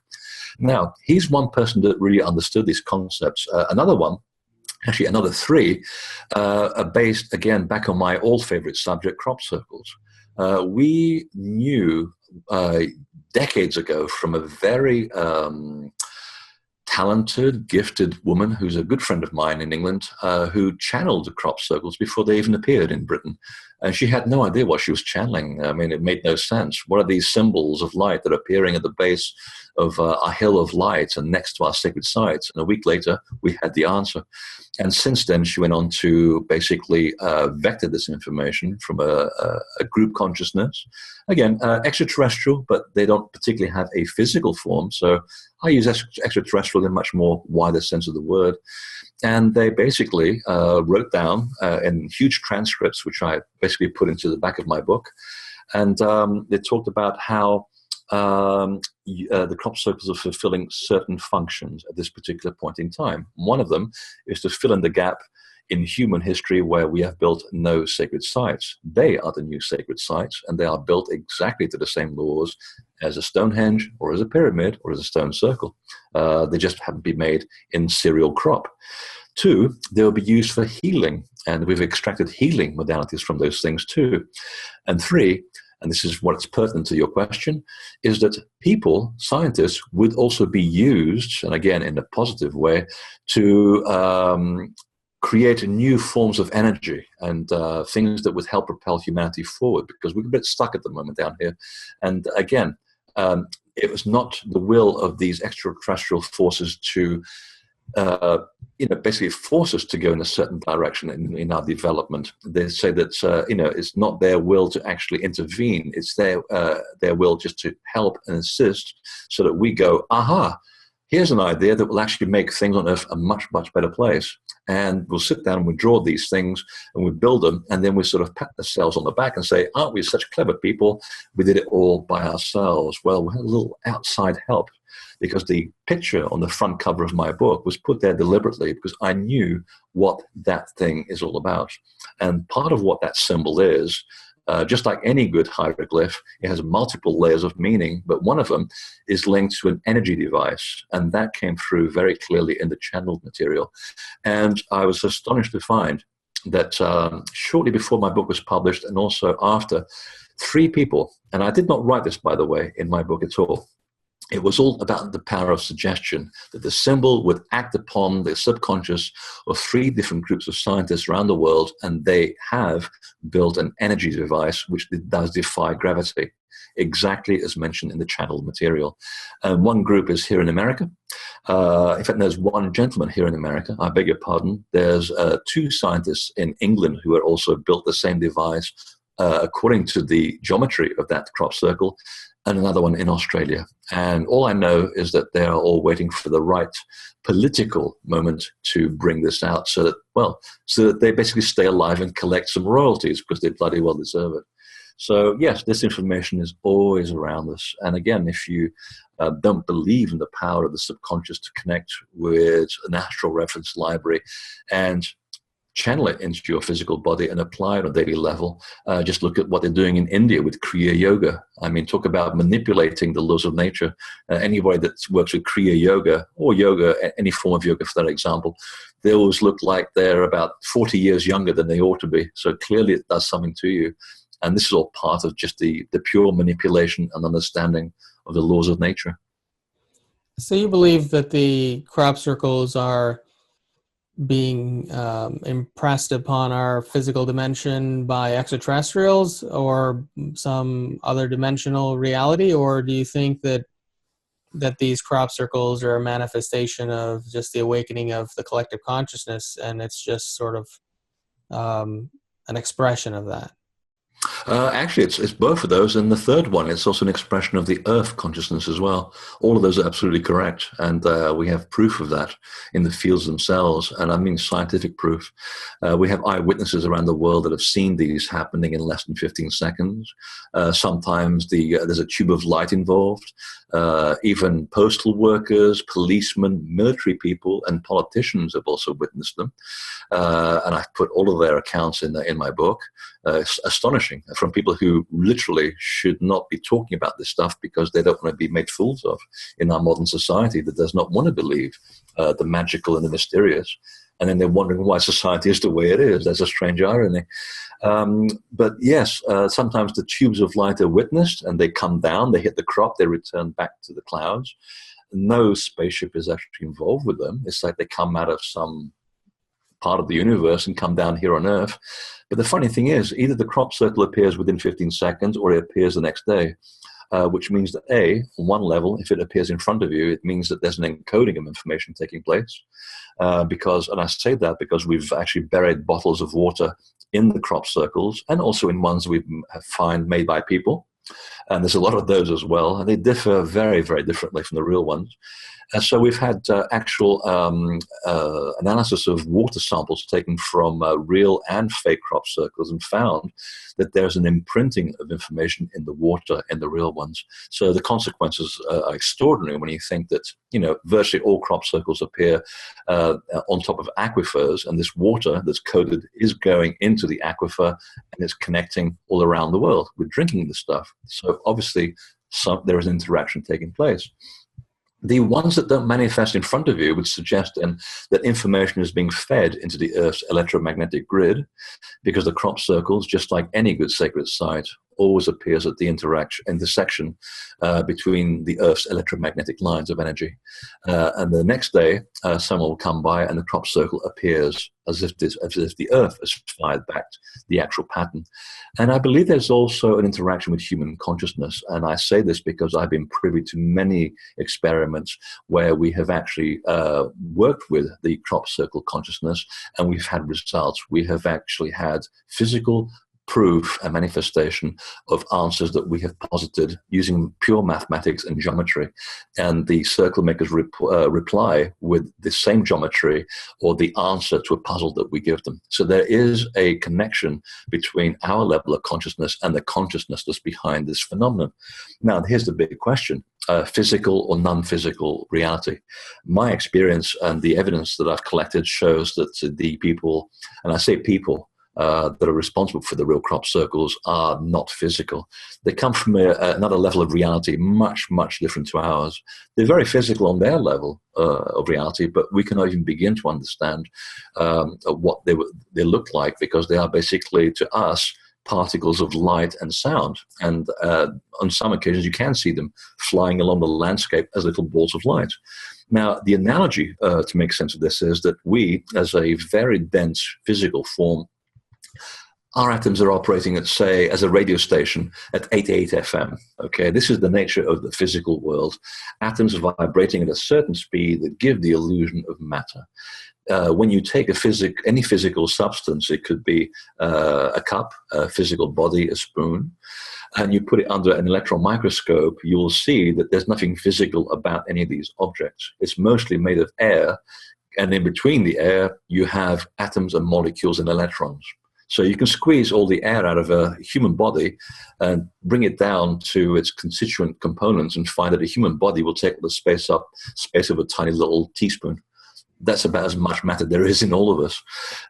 So if you can accept that matter creates the real world, and its frequency is at about 88 FM, if you were representing the universe as a radio station, the circle makers are somewhere at 2000 FM.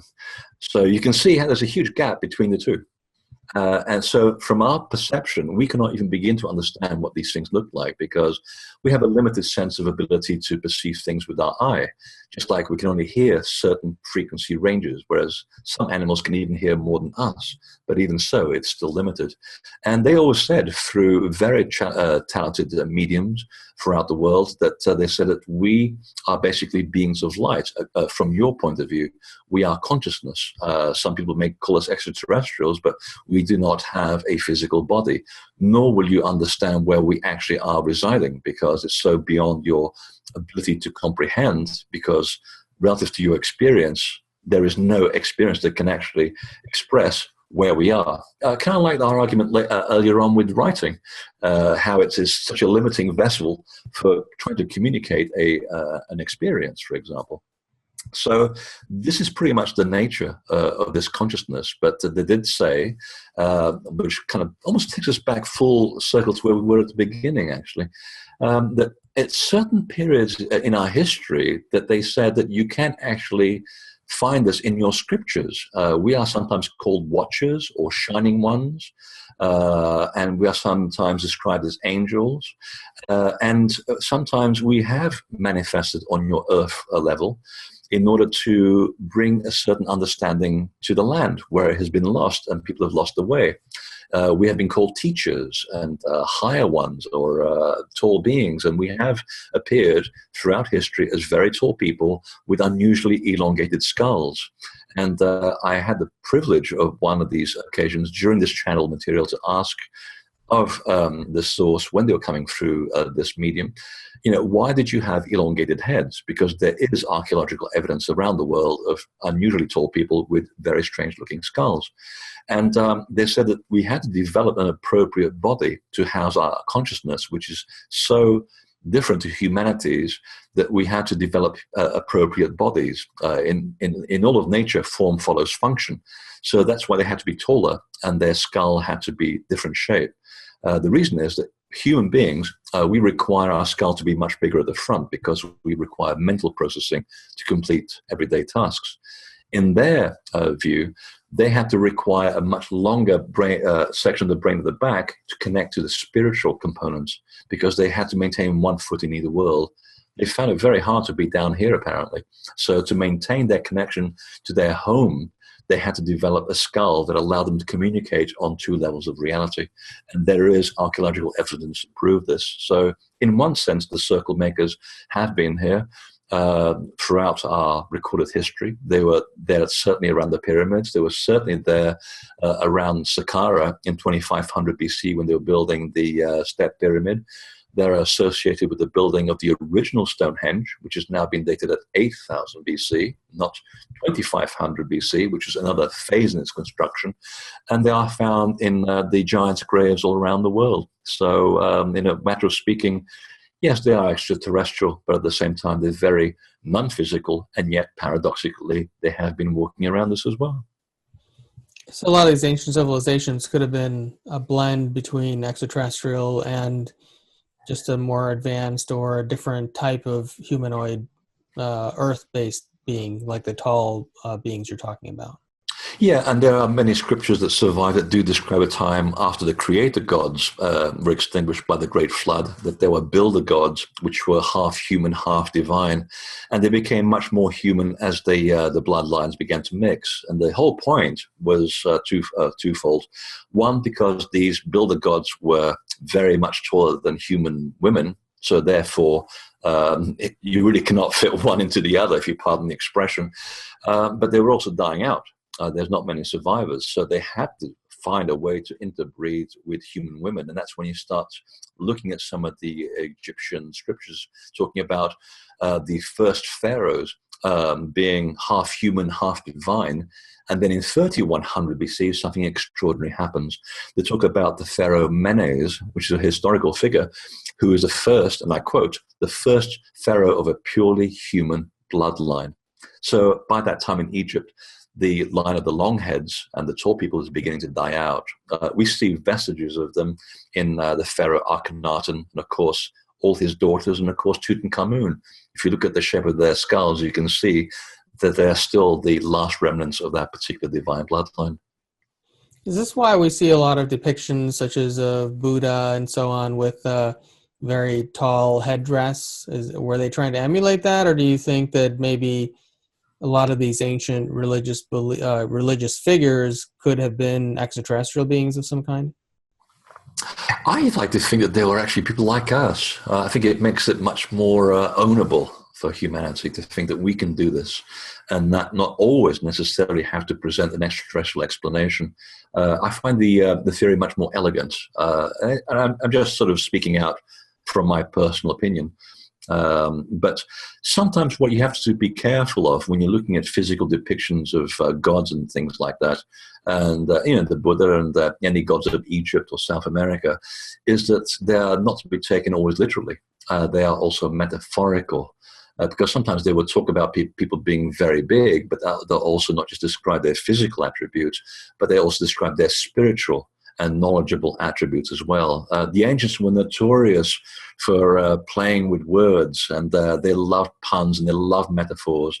They're always speaking in metaphors. So sometimes The visual representation is actually trying to depict a much deeper understanding of what you're seeing. So but by the same token, there is nothing to preclude that somehow these people were physically different as well, that perhaps they were half human, half divine as well, and that there were examples for other humans. There is also that side of the argument we ought to consider and leave at the table.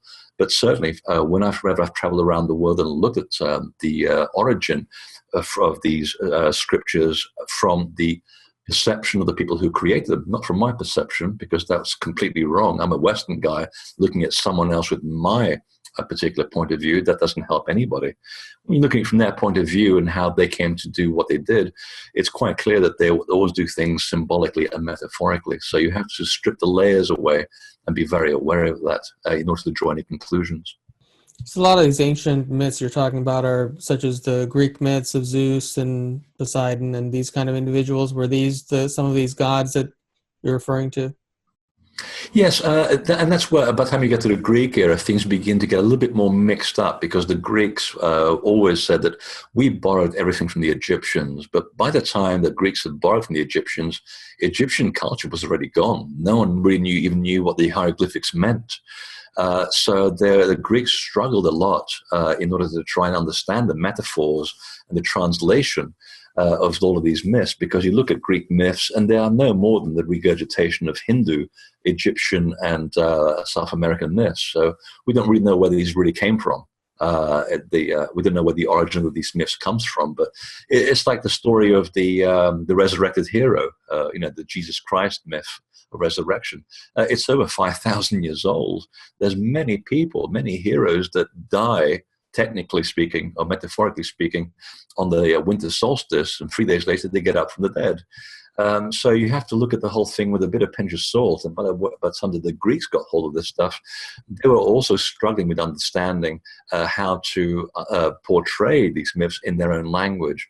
And they will also readily admit that a lot of them were about metaphors, and a lot of them are so obtuse now in our era that they are hard to understand. This is why Orthodox science has a hard time trying to take this stuff seriously, because when you look about the trials of Zeus and Heracles and Jason and the Argonauts and Titan, it doesn't make any sense to them. But if you come from a mystical tradition, as we tend to do, and you look at these things as metaphors and instructions, which are symbolic in nature, you can start to extract information. Look at Jason and the Argonauts, for example. 12 guys go on board a ship looking for a sacred object. It would seem to me that that's the same story as Jesus with 12 disciples looking for a sacred object, and also the Knights Templar with 12 guys looking for the Holy Grail. It's the same story redressed for a different audience, for a different era.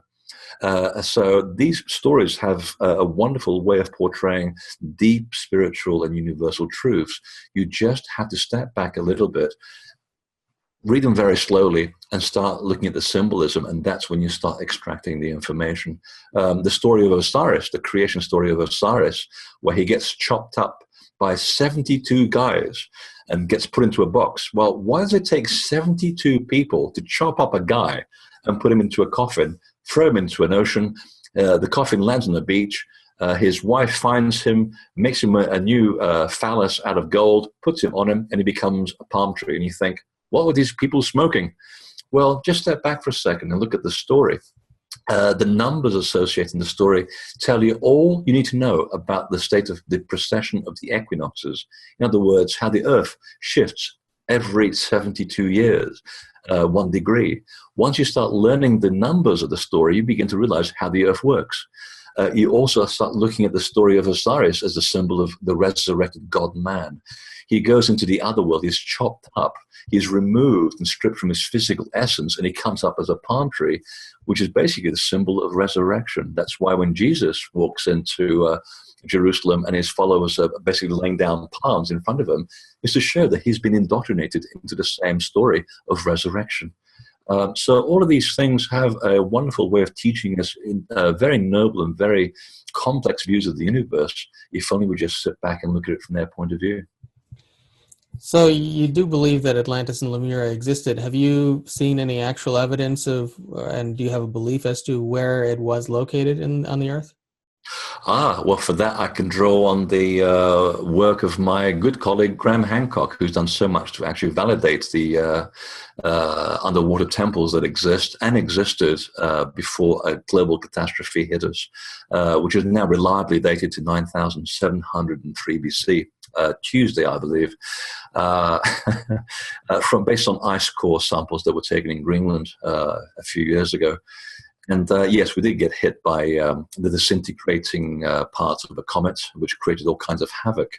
That said, it was not the only catastrophe, and any good psychic and any good alternative historian will show that Atlantis, the story of Atlantis at least, is much older. It actually broke up in three different places at three different time periods, which happens to coincide very neatly with three different geological periods of huge catastrophes spanning at least 150,000 years. And anyone who's studying the latest research on geology and underwater exploration of temple cities is coming to the conclusion that, yes, the story is much, much bigger than that. I'll draw you one example in particular. There's a very famous story that was done about 15 years ago when a Russian vessel was employed by the Cuban government to look for offshore deposits of oil and also possibly sunken galleons, although I'm not sure if that part of the story is true. And it turns out that when they were off the northwestern coast of Cuba and along a deep trench, the sonar images that bounced off the floor of the Gulf of Mexico revealed an entire temple city complete with roads and pyramids, much like the Yucatan temple cities do today. And when you think that the city is at 2,000 feet below sea level, is enough to pretty much prove that there was another civilization here a long, long time ago. At that depth, you're talking tens of thousands of years now, and possibly hundreds of thousands of years. The fact that it's still there is quite astonishing. So yes, I think that the fact that the psychics, the mysticism, the legends, and science is starting to overlap, I think we're pretty much close to proving that there was a different landmass here, and that there were different periods of catastrophes that broke up the Earth as we know it today. And so where exactly is Graham Hancock saying that it is located at this point? Oh, well, he isn't. He's basically saying that there was an antediluvial culture that existed here that was swamped by encroaching oceans. The other people that were saying it, I think it was Churchwood, back in the Victorian era, who basically formed the concept of Lemuria, or Mu, was in the Pacific. And if you look at the map of the Pacific, look at the map of the Pacific today, even someone with a basic understanding of geography will tell you that there's a suspiciously large area of water that ought to have a piece of land there. And you only have to basically do some climatology and some ocean charts and drop the sea level by 120 feet, and it will reveal vast areas of the Pacific as having had a lot of dry land at that level. Easter Island, 120 feet of sea level lower, would present a much larger landmass and would actually be able to hold the kind of civilization that would have been responsible for raising hundreds of those statues that we see today. The Maldives, which today are nothing more than a bunch of 400 atolls and coral islands strung together by shallow ocean, back in 10,000 BC, it was actually a formidable landmass, and the southern Indian texts that survive do talk about ships having to navigate around it. So that's another piece of land. We can't even begin to understand today where these pieces were, because the Earth has shifted so much since then. If you take, for example, the fact that there's not a landmass in the middle of the Atlantic.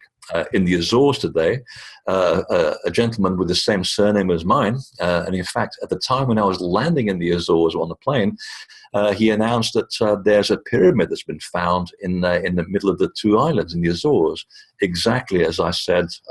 There would have been a city according to a precise world grid, as I laid down in my second book, The Divine Blueprint. I was so glad to have that theory validated. I really stuck my neck out on that one. But you have to understand that back then, the whole of the Sahara was the Atlantic Ocean. That's why there's a lot of sand there today. And if you've had the privilege of driving 100 miles west of Cairo, as I have, you will see the most incredible scenario of land, of these incredible limestone and sandstone cliffs, which looks as though someone pulled the plug on the Atlantic Ocean and it just drained out in the direction of the west, and it is where it is today. So everything that was dry land back then, before the sea level rose and the comets hit, that sunk, and the places that were underwater rose. So you can see how it's very difficult now to ascertain the exact position of anything. But the two primary land masses were definitely the Atlantic and the Pacific, and quite possibly another large mass off the coast of southern India. Getting back to crop circles, are we seeing an increase over time of crop circles? Are there more and more appearing every year? No, actually, and this is a very odd thing to say. The year when my book was published, they actually stopped appearing. We've had nothing but hoaxes ever since, and I know this has come as a huge shock to a lot of people. But I also have to say that do not believe everything you see on television and specifically on the internet. There's a lot of people making a lot of false claims out there. The crop circle phenomenon was a conversation, and it, like any conversation, has a beginning and it has an end. And we have evidence that the crop circles have been appearing sporadically throughout history. Even in the Middle Ages, they were appearing. Here in North America, native tribes talk about them. They're not very specific about the time period, but it seems to be a remote time period. And they're talking about them as being the prince of the gods. They really only began to appear in southern Britain in the 80s. They came to a crescendo in the 90s, and suddenly around 2002, 2003, we had some very few, but very major complex patterns. And after the book was published, suddenly they just suddenly went away. It's as if somehow I had the privilege of putting down on paper the entire story of the crop circle phenomenon, and nothing else has really come forward since then. So for me, it's a wonderful privilege to have been at the exclamation mark at the end, but I'm also surprised that it didn't continue. There are a few simple crop circles around the world still happening. There's one at least every year in Ohio near Serpent Mound, and those are the genuine ones, oddly enough. The more complex ones today are actually the hoaxed ones. And a friend of mine once actually said that, the day that you publish all this information about what's the hoax and what's real on your book, the hoaxing is going to get a lot better. And it really helped improve the designs once the hoaxers knew about the dynamics of harmonics and geometry. And it certainly has proved to be true. However, they cannot mimic the lack of damage to the plants. They cannot mimic the electromagnetism that we find in the real crop circles and the changes in consciousness that happens as a result of these in the real crop circles. So there is a difference between the two. But again, they said that the work has been done. The information has been imprinted into the magnetic grid of the earth.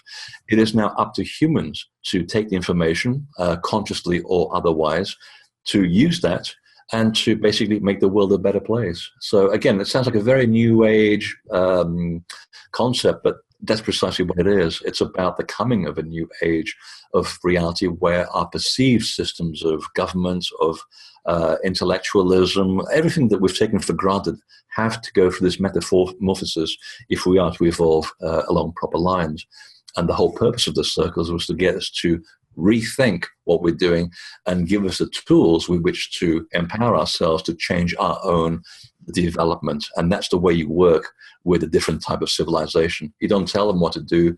You don't basically change it for them. It would invalidate the reason why we're here. You give them the tools and you let them work it out. So the conversation is pretty much closed. They're just fine-tuning here and there around the world. And now we have it all with us. The information is all here. We just have to use it. So all these things we've talked about today have had to do, so sacred sites, crop circles, the various other things we discussed really have to do with the awakening of consciousness, and really they're tools or manifestations of consciousness that are helping us to awaken as a collective. So Absolutely. now I'm curious, from your vantage point and the things that you're seeing in the world that are going on and the people you're interacting with, Are you convinced that we have crossed the threshold to an age of higher consciousness or enlightenment? I know a lot of the ancient um, uh, teachings really speak about this time as being a shift to higher consciousness. Is that what you're experiencing? Yes, I do actually. And there's one very good way to prove it, and it's actually found in physics, of all things, which just goes to show that science and mysticism do work very well together sometimes. They just basically mirror opposites of each other. There's a wonderful concept in physics, and it's about order and chaos. Chaos theory, in other words. And it has to do with this, that the whole basis of the universe is based on order and chaos, and the change back to order again. And that the jump from one level to the other is what defines the outcome. And the more there is in the, if you are witnessing, for example, a greater amount of chaos, then that usually means that the potential jump to another level of order is huge. And there is no doubt that we are seeing a huge amount of chaos today, which makes me feel that, we are here riding the wave right now. The trick is to do it elegantly, and stoically, and accept it for what it is. Find the tools, whether it's going to crop circles, going to sacred sites, doing meditation, taking ayahuasca, whatever tool you want to choose, to do it grace. Be conscious of what is going on. This is nothing new. Our predecessors went through this as well. But if we are seeing a lot of chaos around us, it means that there's a potential for a huge jump to a level of new order. And that's an accepted element in physics. So here we have physics now defining the world around us. So we just have to basically be aware that this is something that's part of a cyclical change that we all go through every 4,000 years. It's part of a cycle. And if you happen to be from the Eastern cultures, this will be very simple to understand, because unlike in the West, where we think in linear terms, in the East and in ritual cultures, they think in the round. Things come around and they work like this. So what's going around is coming around once again. We're just going through a shift in ages, and we are seeing the destruction of one pattern of behavior and accepting another. And some people will resist, and that's what we're seeing right now. We're going to see it in the next general election as well, and it's certainly turning out to be quite an election at that. So again, that is also a mirror of the consciousness that's taking place in this country, and it is also a mirror of what's taking place around the world. We're just in the middle of the fight, and hopefully we'll see the change revert to a huge level of order within our lifetime, but I suspect it will be the next generation that will reap the benefits. So what is this 4,000-year cycle? So every 4,000 years, there's an age of enlightenment, or what is that exactly? It's to do with the precession of the equinoxes. It's been said that God is a mathematician, and indeed it is. If you look at the precession of the Earth, how it wobbles on its own pole, so let's say you're standing at the North Pole, and the Earth basically is like a spinning top, okay? The pole is actually off center.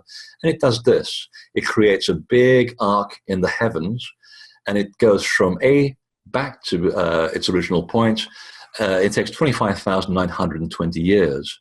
During that time, you go through 12 houses of the zodiac. In other words, there are 12 constellations in the northern sky that you reference. They just happened also to be referenced by the northern pole star every 4,320 years, which is the number that you get when you divide 12 into the precessional cycle of 25,930 years. So every 4,320 years, we go for another house of the zodiac. And that also defines the temperament that is associated with each particular house. So we have the age of Taurus, the age of Aries, the age of Pisces, and now, of course, the age of Aquarius. And that's how it works. And each one of them has its own particular peculiarity. And in between each one of them, where the boundaries rub up against each other, we have the change of ages. And that's where things get a little squiffy, as we call it. And from your knowledge and experience, what sort of characteristics would you attribute to the age of Aquarius? Well, the age of Aquarius appears to be defined by the symbol of Aquarius, which is the person holding the horn out of which comes this cornucopia of goods. It's to do with the laying bare of things. It's about the exposure of things for what they really are. and the sort of the matching of intellectualism with the intuitive side of things. And that's precisely what I see when I travel around the world with these groups that are interested in mysticism, and they want to see a sort of a closer connection between spirituality, but also expressing it in a way that can be anchored to a reality, not just doing woo-woo stuff. Not that there's anything wrong with that. I mean, if it makes you happy, do it. I like to think that there's also something, a part of the spirituality that can be explained rationally. The ancients could do it. I'm trying to help that process to try and understand these concepts so that we can ground these things in reality and not make them think as though they're just make-believe coming out of someone's head. So there is a sort of expressing of pouring out and laying bare of things. So we have exposure of governments, we have the exposure of individuals, we have the internet, which has blown apart the transparency or lack of all systems of government, of understanding. So the internet itself is a symbol of the Aquarian age. We also have, as an air sign, the conquering of the air. So just like in the age of Pisces, it was the conquering of water, where humans really got to understand how to conquer the oceans.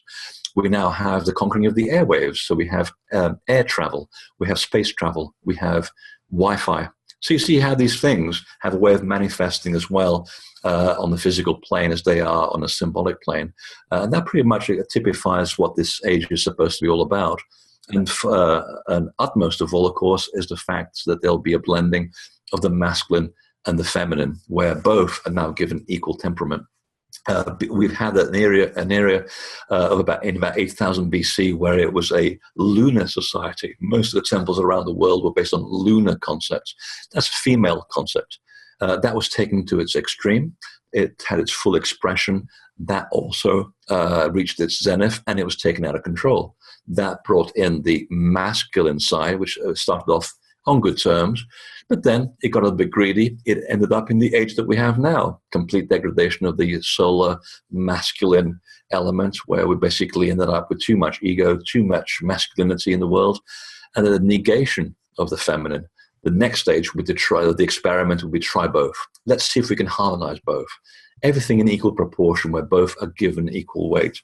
So that's the next experiment, and I've read this a lot in the ancient traditions, that each age is an experiment in the human consciousness.